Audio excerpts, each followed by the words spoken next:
warahmatullahi wabarakatuh. Ketemu kembali dengan mata pelajaran IPS bersama saya di kelas 8.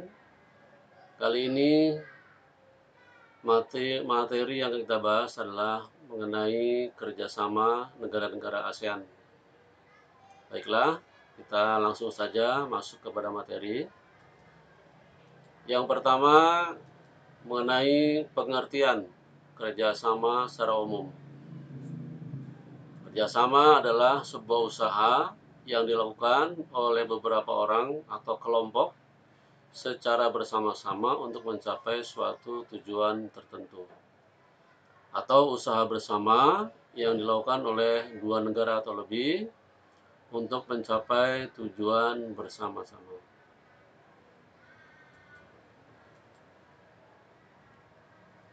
Nah, kerjasama menurut bentuk-bentuknya terdiri dari yang pertama kerjasama bilateral.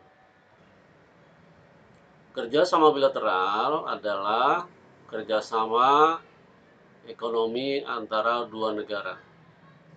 Biasanya terjadi karena adanya keinginan untuk saling mengambil keuntungan di antara dua negara tersebut.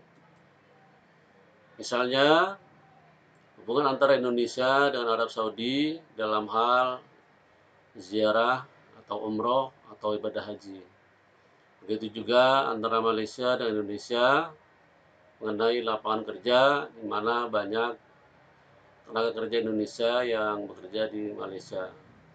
Begitu juga dengan hubungan dagang antara Indonesia dan Jepang. Kerjasama bilateral dilaksanakan oleh dua negara. Yang kedua, kerjasama regional. Kerjasama regional adalah kerjasama dilakukan oleh beberapa negara, dua negara atau lebih, yang berada pada wilayah tertentu, seperti kerjasama ASEAN, khusus bagi negara-negara yang berada di wilayah Asia Tenggara. Begitu juga dengan Masyarakat Ekonomi Eropa atau MEE, khusus untuk kerjasama negara-negara di Eropa.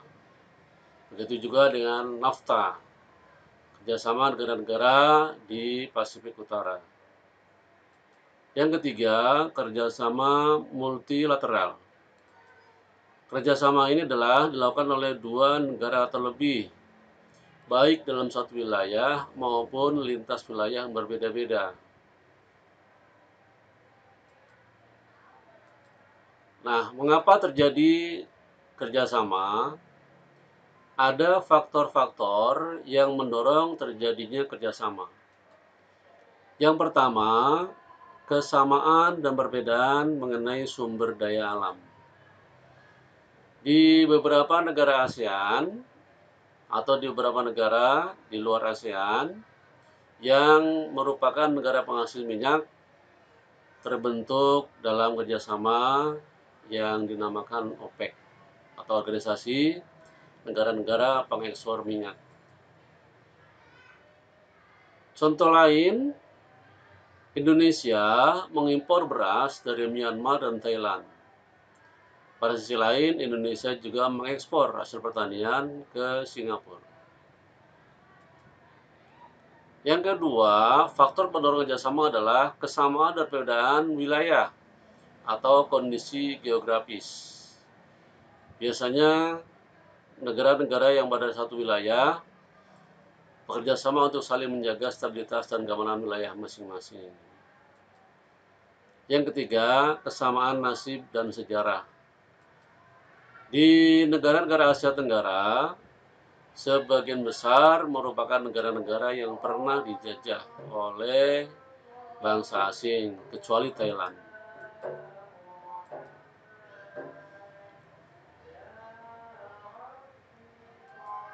Ada beberapa penghambat kerjasama. Yang pertama, perbedaan ideologi. Tidak bisa dipungkiri, ideologi adalah pandangan hidup bagi suatu bangsa atau suatu negara yang bisa jadi berbeda antara satu negara dengan negara yang lain. Yang kedua, karena konflik dan peperangan. Bisa jadi kerjasama akan terhambat oleh keadaan negara yang konflik atau dalam keadaan peperangan. Yang ketiga, biasanya dalam suatu negara memiliki kebijakan protektif atau perlindungan terhadap kegiatan-kegiatan tertentu dalam bidang ekonomi atau dalam bidang yang lain untuk menjaga keberlangsungan dari usaha tersebut.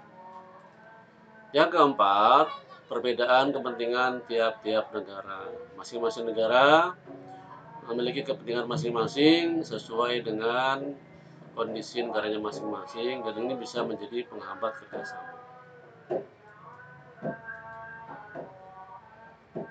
Selanjutnya, bentuk-bentuk kerjasama yang ada di antara negara-negara Asia Tenggara atau ASEAN. Yang pertama, kerjasama di bidang sosial dan budaya. Dalam bidang sosial, kerjasama negara ASEAN seperti dalam hal pengusahaan upah buruh, perluasan kesempatan kerja, kemudian mengenai kesejahteraan sosial. Begitu juga menanggulangi masalah-masalah kependudukan di antara negara-negara di ASEAN.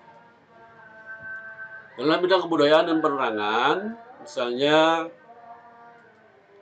bantuan kepada para cendekiawan, para penulis, para artis, dan media massa yang dimaksudkan untuk meningkatkan taraf hidup masyarakat yang ada di negara-negara ASEAN. Kerjasama yang kedua dalam bidang politik dan keamanan. Tentu saja tujuannya adalah menciptakan keamanan, stabilitas, dan perdamaian, terutama di kawasan Asia khususnya dan di dunia pada umumnya. Beberapa contoh kerjasama politik dan keamanan. Yang pertama adalah ZUFAN atau Zone of Peace, Freedom, and Neutrality, di mana dilaksanakan di Kuala Lumpur tanggal 27 November 1971. Kemudian perjanjian persahabatan di Bali pada tanggal 24 Februari 1976. Ada juga perjanjian kawasan bebas nuklir tanggal 15 Desember 1997 dan lain-lain. Kerjasama dalam bidang pendidikan di negara ASEAN antara lain pertukaran pelajar dan mahasiswa antar negara ASEAN. Yang kedua, pemberantasan buta huruf, karena kita tahu di beberapa wilayah di negara ASEAN ini ada yang masih terbelakang. Begitu juga di Indonesia. Yang ketiga, pertukaran acara program televisi. Yang keempat, Kongres Pemuda ASEAN. Kemudian yang kelima, diantara adalah melaksanakan atau kegiatan festival lagu ASEAN. Baik, yang selanjutnya dalam bidang ekonomi.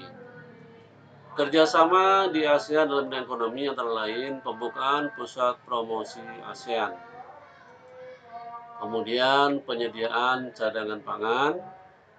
Kita tahu di ASEAN ini sebagian besar negara-negaranya penghasil produksi bahan pangan. Yang ketiga, penyelenggaraan proyek industri dipusatkan di beberapa negara termasuk di Indonesia. Yang keempat, membuat kawasan perdagangan bebas AFTA. Ya, kemudian yang kelima, adanya kooperasi ASEAN. Yang kelima, ASEAN juga di samping bekerjasama sesama negara ASEAN, juga bekerjasama dengan negara-negara ketiga atau negara-negara di luar ASEAN. Seperti kerjasama ASEAN dengan Australia, dengan Selandia Baru, dengan masyarakat ekonomi Eropa, dengan Jepang, dengan Amerika Serikat, dan Kanada. Tujuannya adalah antara lain untuk meningkatkan peran ASEAN di dalam dunia internasional, baik dalam bidang ekonomi, sosial, budaya, maupun pendidikan. Nah, anak-anak sekalian, itulah materi kita pada kesempatan kali ini. Semoga bermanfaat dan kita ketemu lagi di pertemuan yang akan datang. Assalamualaikum warahmatullahi wabarakatuh.